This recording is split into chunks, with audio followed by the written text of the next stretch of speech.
2월 27일 공시 내용에 따르면 남선알미늄의 당기순이익이 67.7% 감소했습니다. 매출액도 6.6% 감소했는데 반면 영업이익은 21.2% 증가했습니다. 1947년 7월 남선 경금속공업사가 설립되었고 1971년 1월 남선 경금속공업 주식회사로 사명을 변경하면서 법인으로 전환했습니다. 1978년 5월 22일 유가증권 시장에 상장했고 현재까지 43년간 거래되고 있습니다.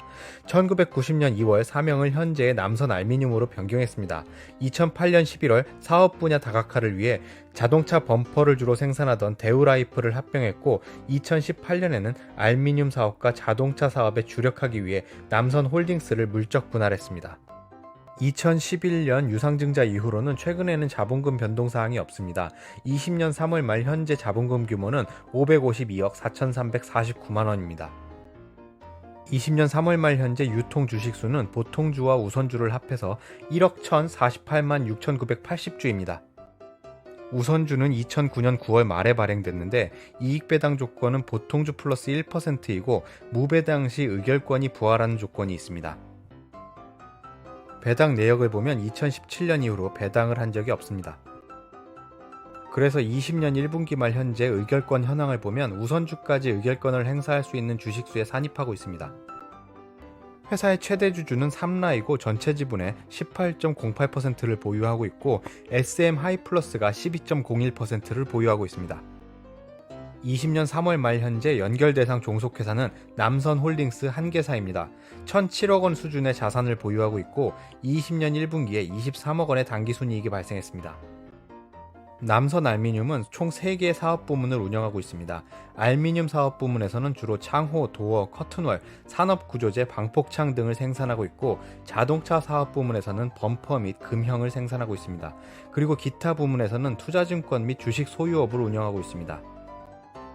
자산 기준으로 보면 알미늄 사업 부문과 자동차 사업 부문의 규모가 유사합니다. 각각 전체의 33% 수준을 차지하고 있습니다. 그런데 매출 기준으로 보면 알미늄 사업이 전체의 58에서 65% 수준을 차지하고 있고 자동차 사업은 35에서 42% 수준을 차지하고 있습니다. 알루미늄 사업의 경우 자기자본 비율이 꾸준히 상승하고 있고 매출 총이익률은 10% 수준, 영업이익률은 3에서 4%를 유지하고 있습니다. 자동차 사업의 경우 자기자본 비율은 50% 미만으로 31에서 38% 수준을 유지하고 있고 영업이익률은 2018년에 0.9%였다가 2019년부터 4%를 기록했고 20년 1분기에는 3.3% 수준을 달성했으니 상승하는 추세로 볼 수 있습니다. 20년 1분기 실적을 보면 매출액이 19년 1분기에 비해 5.3%, 39억 원 수준 감소했습니다. 그런데 매출 원가가 6.2% 감소하면서 매출 총이익이 오히려 증가했습니다. 판관비도 6.8% 감소하면서 영업이익은 37% 증가했고 당기순이익은 89.7% 증가했습니다. 즉 매출액이 감소하는데 매출 원가와 판관비가 더 크게 감소하면서 이익이 상승하고 있습니다. 매출과 비용들을 검토해 보도록 하겠습니다. 20년 1분기 매입액을 보면 전체의 49.33%를 차지하는 것이 알미늄 인곳입니다.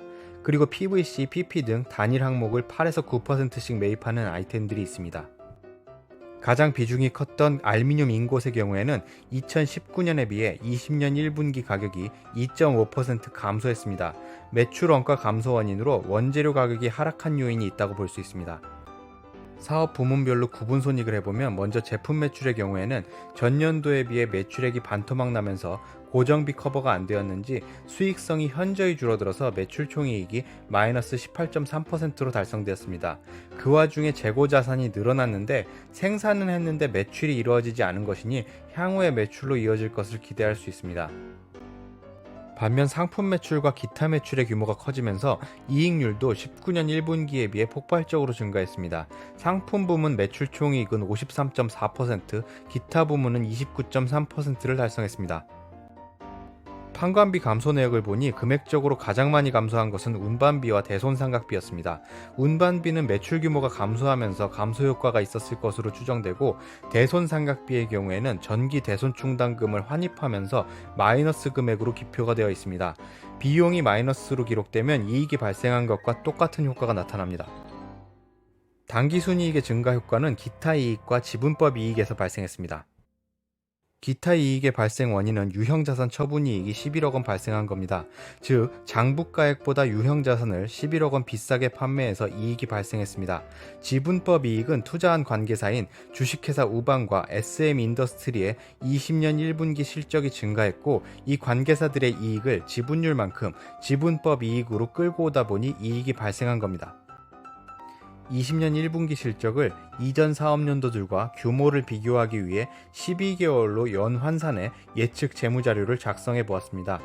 1분기 이후에는 제품 매출이 증가할 수도 있고 운반비 감소 효과나 대손상각비 규모도 변동될 것이니까 지금과는 손익구조가 달라질 것입니다. 유형자산 처분이익 같은 항목은 또 발생하지 않을 가능성이 매우 높을 겁니다. 그러니까 기타 이익인 겁니다. 연구개발 비용 지출 내역을 보면 알미늄 사업 부문과 자동차 사업 부문 모두 매출액 대비 1% 미만으로 지출하고 있습니다. 연도별, 부문별로 보면 0.34%에서 0.92%까지 지출하고 있습니다. 창호나 인테리어 바닥재 등 사업을 운영하고 있는 경쟁사들의 연구개발비 지출 내역을 보면 많게는 3.1%에서 연구개발비 발생 내역이 전혀 없는 회사도 있습니다. 이 중에서는 KCC가 가장 많은 비중의 연구개발비를 지출하고 있습니다. 이 회사들이 지출하는 연구개발 비율의 중위값을 산출해보면 0.8에서 0.9% 수준으로 산출됩니다. 남선 알미늄의 경우에는 0.34에서 0.92%를 지출하고 있으니까 중위값 언저리 수준으로 연구개발비를 지출하고 있다고 볼 수 있습니다.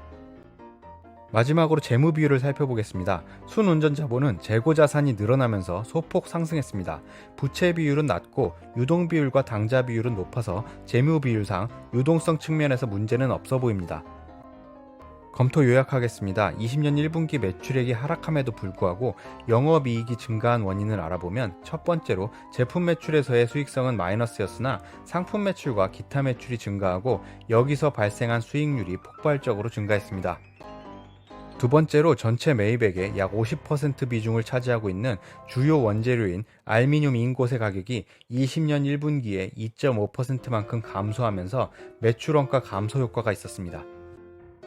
세 번째로 판관비의 경우 운반비 감소와 대손충당금 환입 효과로 19년 1분기에 비해 전체적으로 6% 이상 감소했습니다. 당기순이익 증가 원인으로는 첫 번째로 유형자산을 판매하면서 장부가액보다 11억 원 수준 비싸게 판매해서 유형자산 처분이익이 발생했습니다.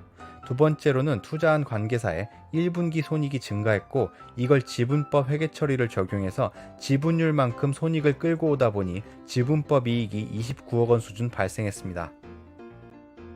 오늘의 영상은 여기까지입니다. 이 영상이 좋으셨다면 구독과 좋아요, 알림 신청까지 부탁드립니다. 다음에 더 좋은 영상을 올릴 것을 약속드립니다. 고맙습니다.